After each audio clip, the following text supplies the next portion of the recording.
Shalom, jemaat kasih Tuhan. Apa kabar? Saya yakin dan percaya bahwa Tuhan senantiasa menjagai kehidupan kita. Tuhan senantiasa memeliharakan kita, yang sakit disembuhkan, yang susah dihiburkan, yang lemah dikuatkan. Kasih setia Tuhan sungguh besar dalam kehidupan kita, dan begitu banyak Tuhan nyatakan dalam hidup ini. Oleh karena itu, marilah kita tetap percaya pada janji Tuhan, pemeliharaan Tuhan, dan perlindungan Tuhan di dalam kehidupan kita. Sungguh besar setiamu, Kau nyatakan bagiku. Pujian ini akan kita nyanyikan bersama.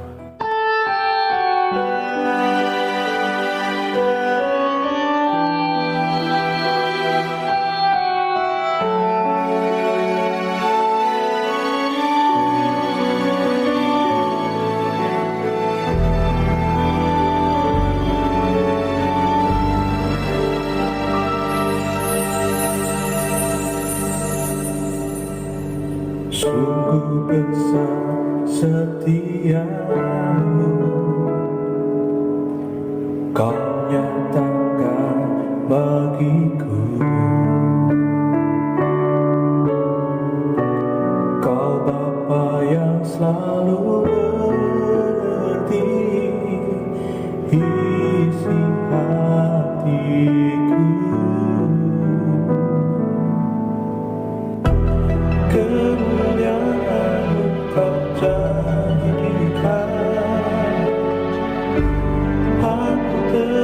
Percaya,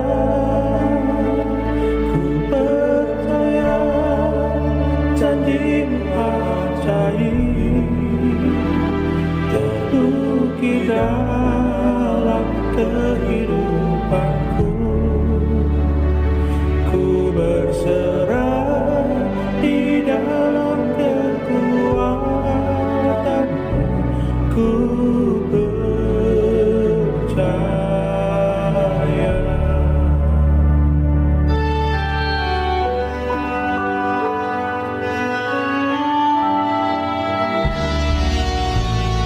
Sungguh besar setiamu, Kau nyatakan bagiku. Kau Bapa yang selalu mengerti isi hatiku. Kemuliaan-Mu Kau janjikan,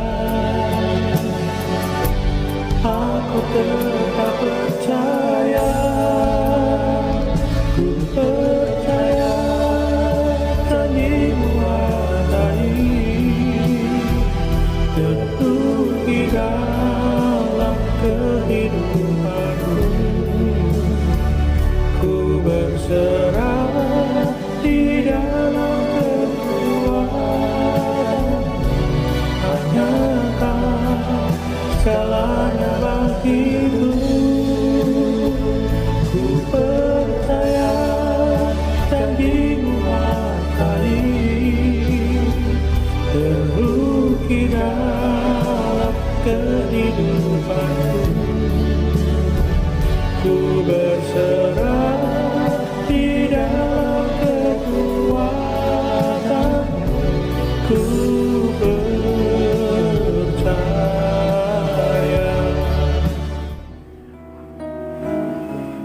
Mari kita berdoa. Tuhan, kami bersyukur untuk kasih-Mu yang Kau nyatakan dalam kehidupan kami setiap hari, yang selalu baru. Di saat kami memasuki hari yang baru, Engkau memberikan kekuatan yang baru, semangat yang baru, sehingga kami dapat memuji dan mempermuliakan nama Tuhan di dalam setiap aktivitas kami. Terima kasih ya Tuhan, pimpin dan sertai kami dalam ibadah pada saat ini. Biarlah nama Tuhan dipermuliakan dan Tuhan memberkati setiap umat-Mu yang mengikuti ibadah pada saat ini. Dalam nama Tuhan kami Yesus Kristus kami berdoa dan bersyukur. Haleluya. Amin. Tuhanlah kekuatan dan mazmur kita. Dia adalah gunung batu dan keselamatan kita. Hanya pada Tuhan hati kita percaya.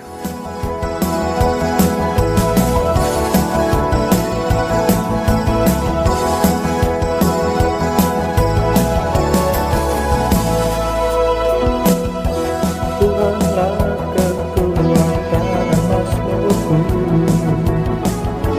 Dia gunung batu dan keselamatanku. Hanya padamu hatiku percaya, Kaulah kebenaran dan kota perlindungan. Ku selalu bersyukur sebab cintamu padaku takkan pernah berubah. Hatiku percaya walau bumi bergoncang, gunung berhajar, namun kasih setiamu tak pergi dariku.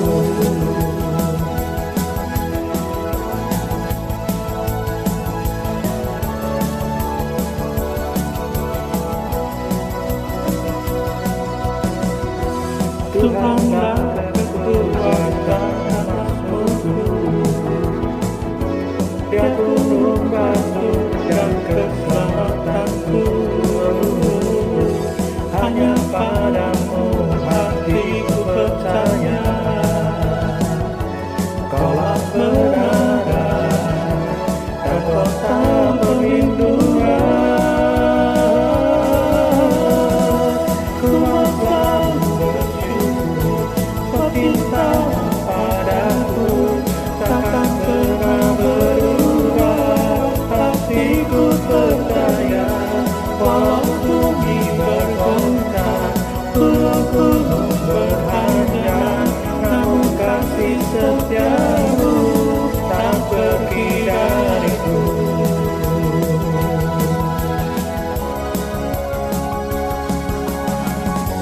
Ku selalu bersyukur sebab cintamu padaku takkan pernah berubah. Hatiku percaya walau bumi bergoncang, gunung berhajar, namun kasih setiamu tak pergi dariku.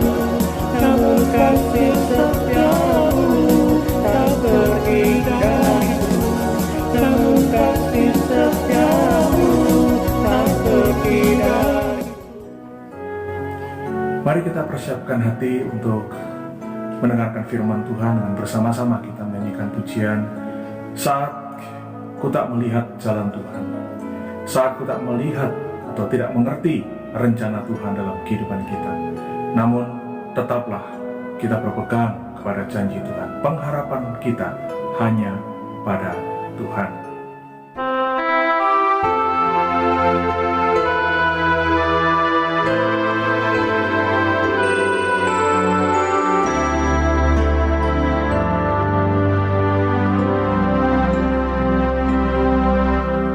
Saat ku tak melihat jalanmu, saat ku tak mengerti rencanamu, namun tetap ku pegang janjimu.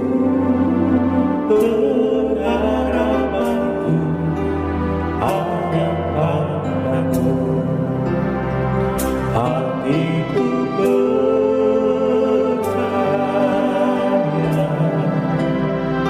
hatiku percaya, hatiku percaya, selalu percaya.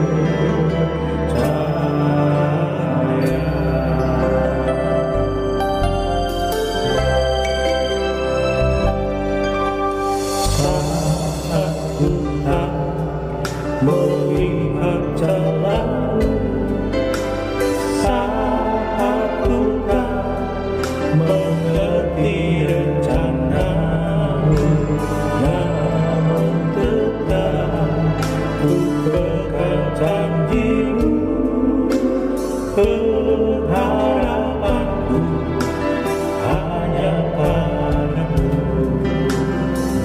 Hatiku percaya,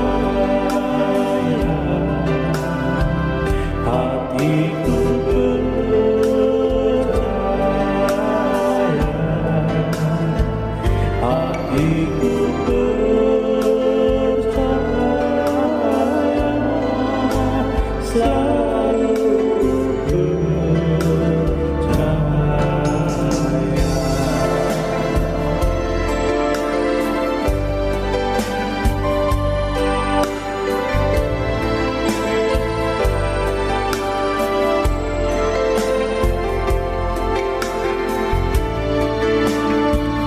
Lord, I will trust in You. Lord, I will trust in You. Lord, I will trust in You. My heart will trust in You. Hatiku percaya, selalu percaya.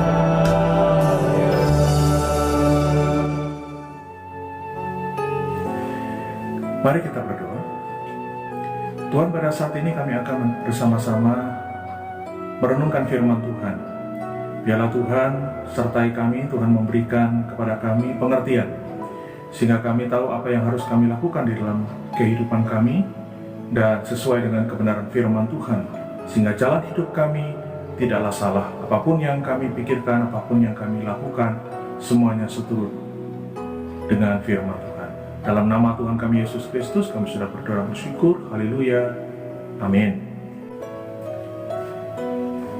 Tema kita hari ini adalah iman yang salah adalah iman yang mencobai Tuhan. Terambil dari Matius pasalnya yang keempat, ayatnya yang kelima sampai ayatnya yang ke-7. Demikian bunyi firman Tuhan. Kemudian iblis membawanya ke kota suci dan menempatkan dia di bubungan bait Allah. Lalu berkata kepadanya, "Jika engkau anak Allah, jatuhkanlah dirimu ke bawah, sebab ada tertulis mengenai engkau, Ia akan memerintahkan malaikat-malaikatnya, dan mereka akan menata engkau di atas tangannya, supaya kakimu jangan terantuk kepada batu." Yesus berkata kepadanya, "Ada pula tertulis, janganlah engkau mencobai Tuhan Allahmu." Ada beberapa hal yang bisa kita pelajari dari pencobaan yang kedua ini. Yang pertama adalah urut-urutan pencobaan atau letak pencobaan yang kedua. Pencobaan yang kedua ini terdapat di Matius pasalnya yang keempat yang sudah kita baca tadi. Tetapi di Lukas pasal yang keempat ditempatkan dalam urutan yang ketiga. Jadi pencobaan yang kedua di Matius pasal 4, di Lukas pasal 4 ditempatkan dalam urutan yang ketiga. Namun yang tepat adalah urutan dari Matius. Karena apa? Karena setelah pencobaan yang ketiga dalam Matius dikatakan bahwa iblis itu diusir. Ini bukan suatu hal yang kontradiksi antara Lukas dan Matius. Lukas bukannya salah, hanya saja Lukas tidak menuliskannya berdasarkan urut-urutan waktu, tidak kronologis. Yang kedua, kalau di pencobaan yang pertama, Yesus dicobai supaya Yesus tidak percaya dan tidak mempercayakan hidupnya kepada Allah Bapa yang mengutusnya. Maka di pencobaan yang kedua ini, iblis mencobai Yesus supaya menaruh percayanya kepada Allah Bapa secara berlebihan, sehingga mencobai Allah dengan mencari bahaya, yaitu disuruh meloncat dari hubungan bait Allah. Memang iblis sering menyerang kita dengan hal-hal yang bersifat ekstrim. Misalnya, iblis juga sering mencobai kita untuk menjadi terlalu percaya kepada Allah. Contoh, sengaja berurusan dengan kuasa gelap karena kita percaya bahwa Allah pasti melindungi kita.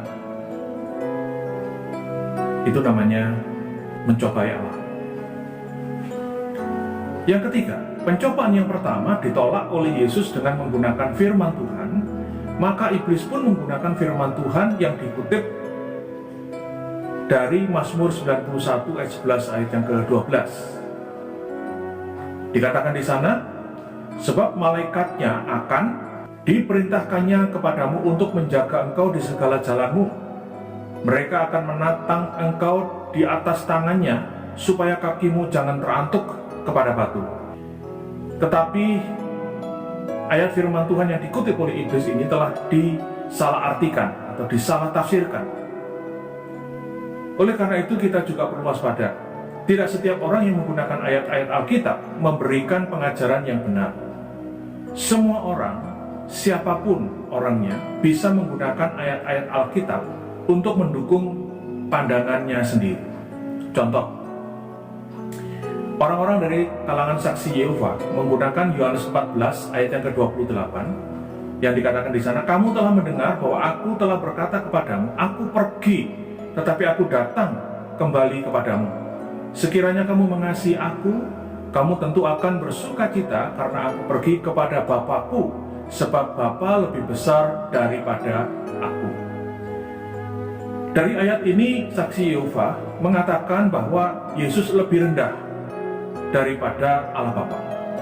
Padahal ayat ini jelas sedang menyoroti Yesus di posisi sebagai manusia.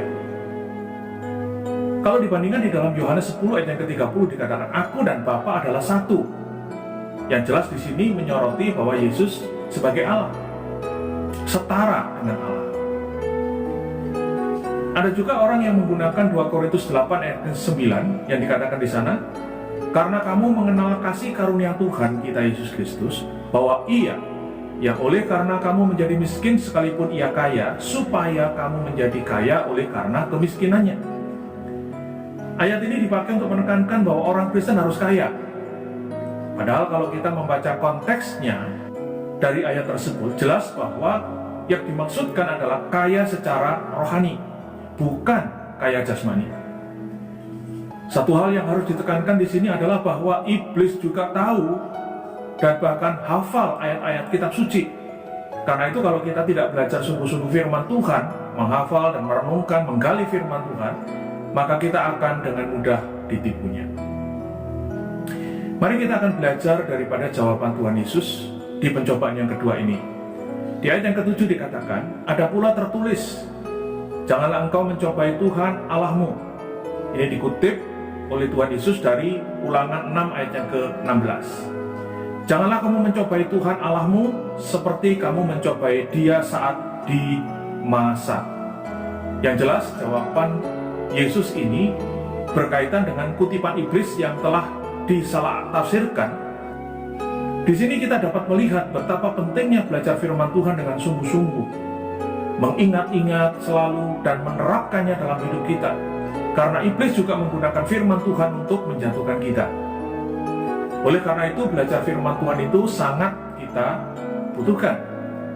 Pada saat kita mendengar pemberitaan firman Tuhan dari hamba Tuhan, tidak salah jika kita menyelidiki kembali apa yang telah disampaikan oleh hamba Tuhan tersebut. Apakah yang telah disampaikan itu benar-benar sesuai dengan apa yang firman Tuhan maksudkan atau tidak? Dan apakah ayat-ayat yang digunakan itu sesuai dengan apa yang dimaksudkan oleh kebenaran firman Tuhan atau tidak? Karena kita juga perlu menyelidiki konteks ayat tersebut ditulis. Karena itu sangat berpengaruh pada makna ayat tersebut. Sebagai satu contoh, kalau kita melihat di dalam Kisah Para Rasul 17 ayat yang ke-11 dikatakan, orang-orang Yahudi di kota, maksudnya kota Berea, lebih baik hatinya daripada orang-orang Yahudi di Tesalonika. Karena mereka menerima firman itu dengan segala kerelaan hati, dan setiap hari mereka menyelidiki kitab suci untuk mengetahui apakah semuanya itu benar demikian. Perhatikan ayat ini, bahwa orang-orang Yahudi di Berea itu dipuji karena mereka menyelidiki khotbahnya Paulus. Siapa itu Paulus? Kok berani-beraninya mereka itu menyelidiki khotbahnya Paulus? Kita tahu bahwa Paulus adalah seorang rasul. Namun orang-orang Berea ini menyelidiki dan belajar kembali apa yang disampaikan oleh Paulus.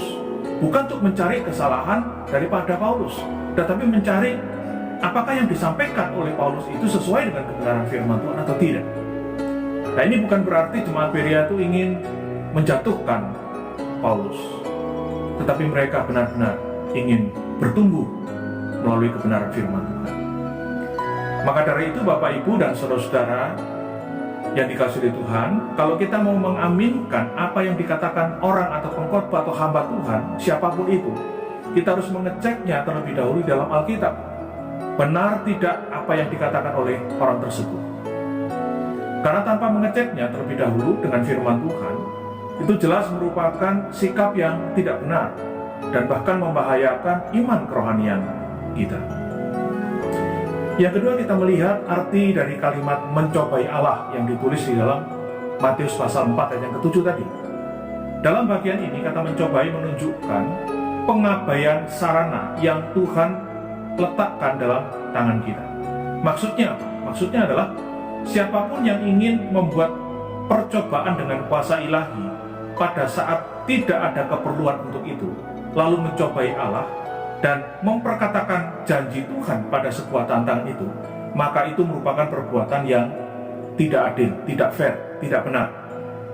Contoh, banyak orang Kristen tidak mau membeli obat atau pergi ke dokter pada waktu sakit, padahal mereka bisa melakukan hal itu. Tetapi mereka beranggapan bahwa dengan tidak pergi ke dokter dan tidak membeli obat, kecuali di kondisi tertentu memang tidak punya dana atau tidak punya uang untuk pergi ke dokter dan sebagainya. Terlepas daripada semuanya itu, mereka mengatakan hanya dengan berdoa saja dan percaya beriman kepada janji Allah, maka pasti akan sembuh. Nah, ini bukan wujud iman kepada Allah, tetapi mencobai Allah. Ada ujian di sekolah atau ada tes di tempat kerja untuk kenaikan pangkat dan lain sebagainya, tetapi tidak mau belajar karena sangat percaya pada kuasa Tuhan. Tuhan pasti akan menolong, Tuhan pasti akan membantu untuk mengerjakan soal-soal ujian tersebut. Hal ini jangan diaminkan, karena ini tidak benar. Sikap yang tidak benar. Kalau mau ujian, ya harus belajar.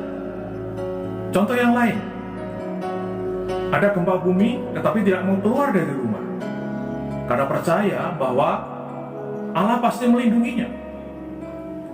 Contoh yang lain lagi, sudah tahu di tempat itu banyak begal, malah sengaja keluar rumah dan naik motor malam-malam di tempat itu, tempat yang rawan itu. Itu apa namanya? Tentunya kita tahu sendiri jawabannya ya, itu namanya bunuh diri. Mari Bapak Ibu dan saudara-saudari kekasih Tuhan, kita sungguh-sungguh belajar firman Tuhan. Kita percaya kepada Tuhan, tetapi harus dilandaskan kepada firman Tuhan, sehingga kita tidak mudah digoyahkan oleh ajaran-ajaran yang menyesatkan. Memang tidak mudah untuk mempelajari firman Tuhan dengan sungguh-sungguh sampai kita betul-betul mengerti, memahami semuanya. Tetapi kalau kita sudah belajar dengan sungguh-sungguh dan kita mengatakan sulit belajar firman Tuhan, ini membuktikan bahwa kita sudah mencobanya untuk menyelidiki firman Tuhan.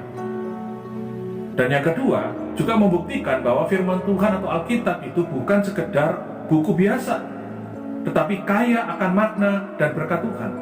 Perlu digali lebih dalam dan lebih dalam lagi.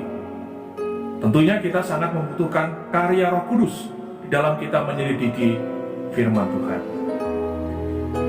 Teruslah menggali firman Tuhan. Saya yakin dan percaya Tuhan Yesus pasti memberkati kita semuanya. Amin. Hatiku percaya, hatiku percaya, hatiku percaya,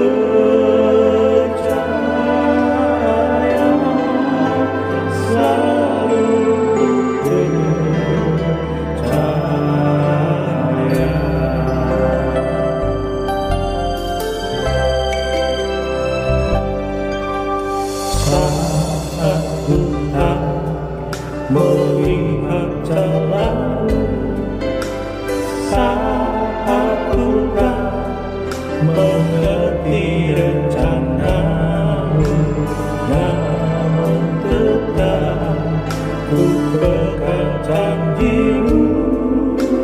Pengharapanku hanya padamu, hatiku percaya,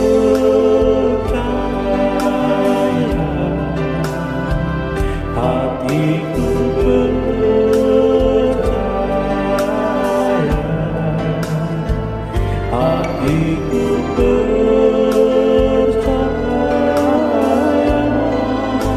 selalu percaya. Bapa kami yang di surga, dikuduskanlah namamu. Datanglah kerajaanmu. Jadilah kehendakmu di bumi seperti di sorga. Berikanlah kami pada hari ini makanan kami yang secukupnya, dan ampunilah kami akan kesalahan kami, seperti kami juga mengampuni orang yang bersalah kepada kami. Dan janganlah membawa kami ke dalam pencobaan, tetapi lepaskanlah kami daripada yang jahat. Karena Engkaulah yang empunya kerajaan dan kuasa dan kemuliaan sampai selama-lamanya. Amin. Saudara-saudaraku yang kekasih di dalam Tuhan, terimalah segala berkat, rahmat, dan sejahtera sukacita yang berlimpah, berkat kekuatan, kesehatan yang daripada Bapa yang di surga, kasih sayang Tuhan Yesus Kristus serta persekutuan Roh Kudus menyertai dan tinggal dalam rumah tangga kita, kehidupan kita, aktivitas kita, pelayanan kita, apapun juga yang kita kerjakan bersama dengan Tuhan Yesus akan dibuatnya berhasil nama Yesus yang kita muliakan. Biarlah setiap kita yang percaya dan diberkati berkata, Amin.